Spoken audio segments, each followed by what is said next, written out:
All right. So we're done up here. We know what's going on with the village. They were kidnapped by the Enclave. We have a lot to do still, though. We have a lot to do. If I want to do a lot of stuff, and I do want to do a lot of stuff in this playthrough. Another thing we have not finished yet is our business with the mines in Reading. So I think that's what we're going to do. Off we go back to Reading to take care of those Wanamingos. Because we did leave them stunted in the sense of we killed their queen. But now we have a bit more firepower for the rest of these beasties. So we'll start in the mining camp. I completely failed to mention the caravan office here, where you can talk to them and get a caravan run to other major cities.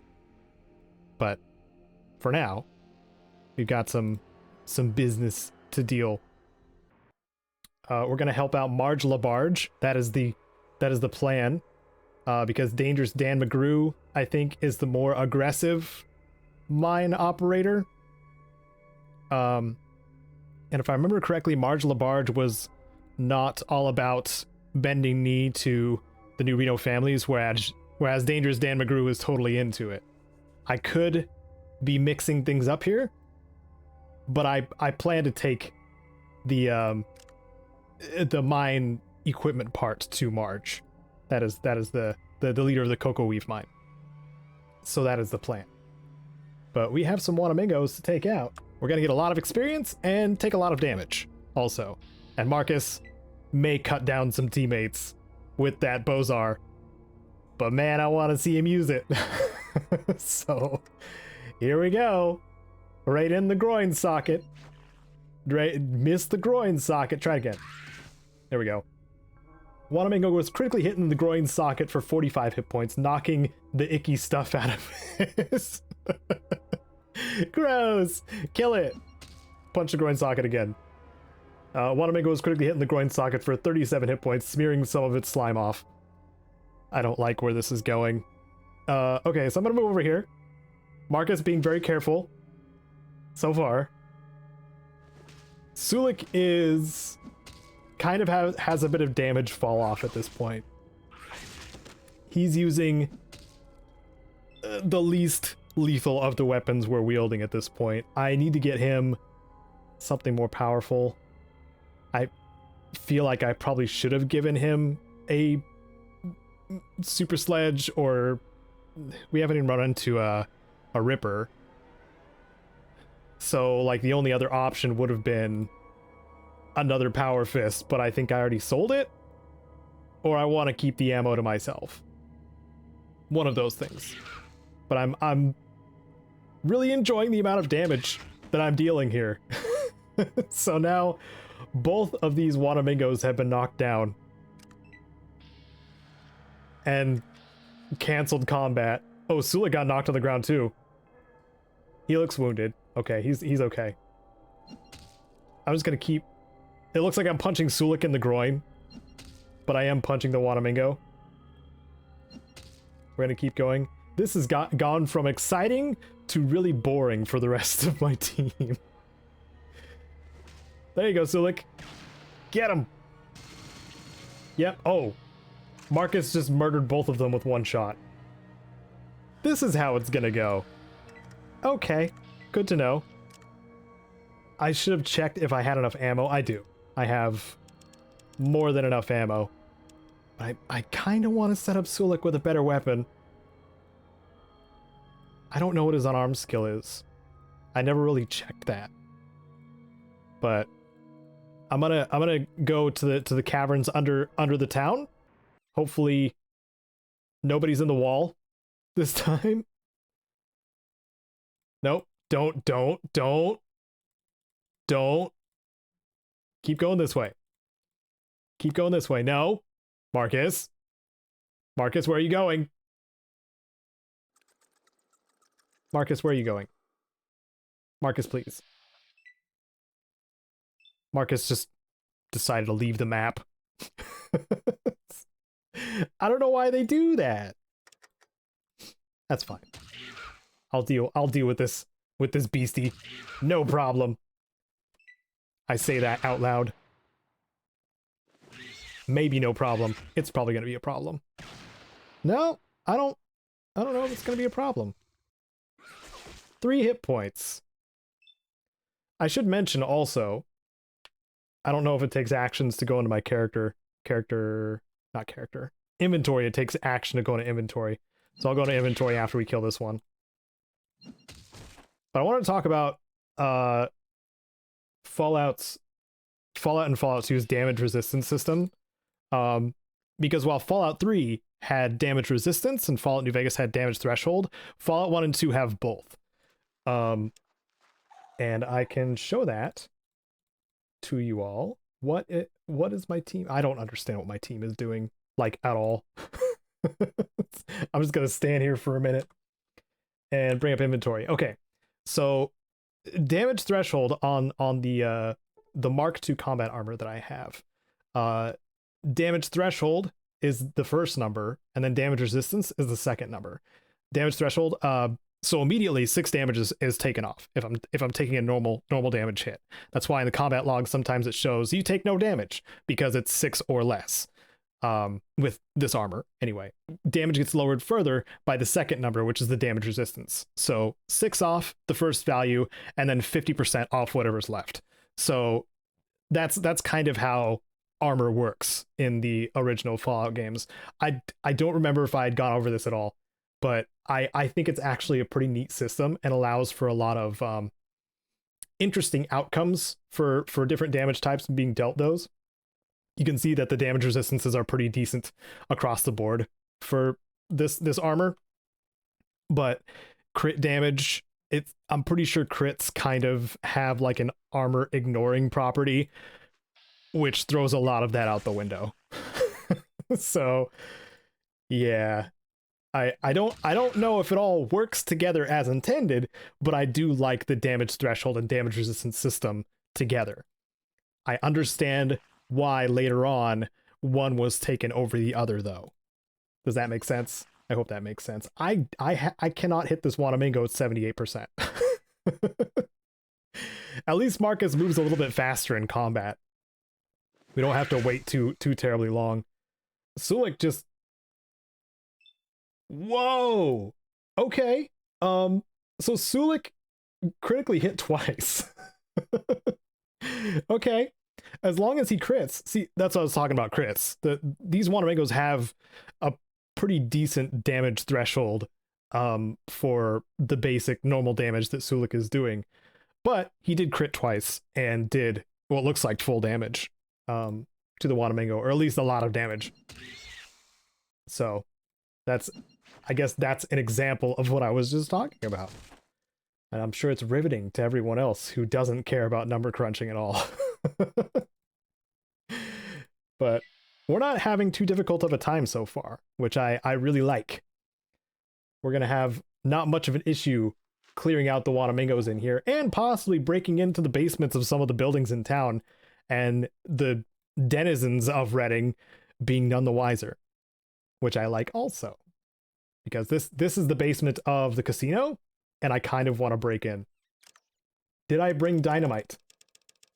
I did. I brought one cluster of dynamite. One dynamite bomb, I guess. So... Oh, there's a rat in here. What the heck is a rat doing in here? Okay, I'm just gonna kick the rat. I have piercing kick, but I'm gonna use a power kick on the rat in the groin. Obviously. No, I'm gonna miss. I'm gonna miss that. And then wait for the rest of my team to show up. Marcus maybe showing up with a Bozar to kill a rat with. Little overkill, Marcus. 22 hit points, doing some extra damage due to the sensitive location to that rat.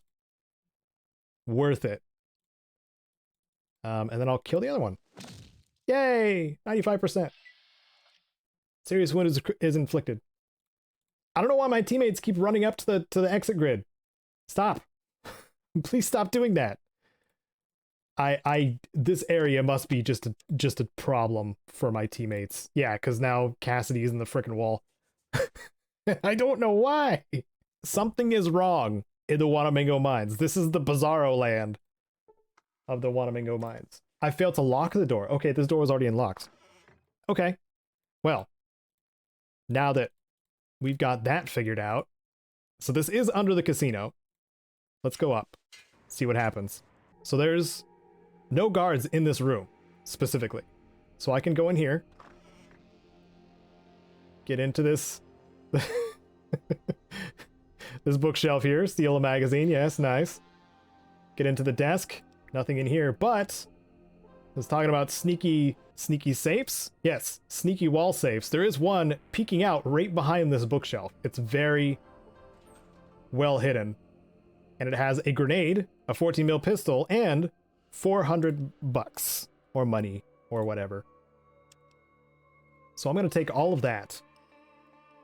I do know, if I recall correctly, I do know that if we go through either one of these doors, then the guards of Escortes will just be immediately hostile. So I'm just going to go, whoops, is there something over here? No, just boxes and crates and stuff. I think we've gotten everything in these rooms. It's not particularly exciting. It's just, you know, some extra loot, some extra money. A good handful of money. Enough that we would get out of a, like a lesser caravan encounter or something of that nature. So we're gonna keep going through these basements. This would be the basement of the Malamute. So there should be some goodies in this cooler, this ice chest here, as well as some more rats that I'm not gonna waste my power fist on. And instead do a haymaker right to the groin. Boom, haymaker. For only 6 HP. Another one. 8 HP. Sulik is doing just as bad as I am, and I don't feel as bad about it. There's the other rat, okay. We don't need anybody else. Just me and Sulik. Beating up rat groins. That sounds pretty normal for this playthrough. Okay. Sensitive spot. Punched it. Haymaker. Right into a rat. Okay. Put that back on. See what's in the fridge. What's cooking? A dusty box of some sort. That's a TV dinner. Don't need that. And some fruit. It's comment time, and two revolving around the same thing. Titan's Fable and Fatih Yilmaz, both asking about whether or not I'm going to be doing Cyberpunk 2077 content after the 1.5 update, and get ready for a little bit of a rant. Updates to games that already released, not DLC, because DLC is usually self-contained, and I can do a separate thing on that. I'm just talking about updates that add content to the game that wasn't there at launch. I despise. They are the bane of my existence. The large majority of the guides I create are meant to be evergreen. It's what my channel subsists on. I can do Let's Play stuff like this that doesn't get very many views because my guides still work. Cyberpunk's 1.5 update added a quest chain for the fixers of Night City, ending in an ultimate reward. 3 of those rewards apparently are iconic weapons, Cyberpunk's uniques. So the longest guide I have on my channel, clocking in at 1 hour and 9 minutes, is now incomplete thanks to the 1.5 update. And while I know people are still going to use it, I know, and many commenters know, that there are things missing. Most I'm doing right now is there's a pinned comment at the top of the comments in that guide that show what has been adjusted or what has been added to the Cyberpunk iconics. So that's the most I'm willing to do. If you want more Cyberpunk rants, just listen to the Pipcast 3000, the podcast that I do with Bad Company Sarge, where we talk about gaming news, which Cyberpunk can't stay out of, and dedicated Fallout topic. This answer also applies to other video projects that I do. Thanks so much for that topic of discussion. And in an effort to make this relatable for the rest of you, was there a project that you finished or published or thought you were done, and later you found out that there were some crucial bits missing? Leave your frustrations below. Gosh dang it. Don't much like the looks of this place. They were both talking over each other. Wasn't really a fan of that. Okay. Main cavern over here. This is where we'll find several more. I'll start combat just to have a look around. So 3, 4, 5. And an elevator? I don't know where this elevator goes. Because this isn't where we came down initially. When we killed the queen. Out of sheer luck, mind you. I'm certain we got very lucky thanks to Cassidy having the Pancore jackhammer. But I don't fully remember the layout of this place. But that might make it fun and interesting. Finteresting, if you will. Let's see if my companions see about. They're just running towards me. Okay. Marcus, I am so glad you have some spatial awareness in this cavern. It just came immediately for me. So maybe I'll have no problem taking this one out myself. I'm still curious as to what Marcus is going to do, though. And Sulik do this thing, knocking it over. Marcus still going in for punches. Wonder if his these caves are just too dark for him to use the Bozar. Could be that. I can't punch this alien I knocked over. Smearing some of the slime off. It didn't slide, I just can't hit it. I don't know why. And it is still alive. No? No? Okay. I'll move this way then. Good luck, everyone. It is still alive. On the ground. Oh my goodness. Okay. Just don't hit teammates, guys. I'm gonna trust you here. Okay, Wanamingo was hit for 35 hit points and was killed by Marcus with the Bozar. I wish it would say specifically like what weapons they were killed with. Would be nice. I was just going in on that Wanamingo's groin. Third hit finally took enough slime off to kill it. I shall punch groins, Wanamingos. Terrors of Reading. Terrors of the Reading Mines. It could be a fun audio experience. I know 76, when it was less covered in NPCs, there still are audio shows, radio plays of the various cryptids in the Appalachia wasteland. And I think they are actually really cool. I mean, they're pre-war shows, but I think they are still really cool and add a bit of decent atmosphere to the game. Unfortunately, some of them are collected through like randomly spawning magazines or books, which makes it a bit difficult to collect all of them. But once you have all of them, it is actually pretty cool to listen to those stories. Kind of similar to how it did in Fallout 3. Fallout 3 had Herbert Daring Dashwood and his manservant Argyle and their adventures. And it's a similar vibe. Do recommend, if you can find the audio of them somewhere. They are pretty cool. Add some Fallout atmosphere, or creepy atmosphere? I would say just creepy atmosphere in general.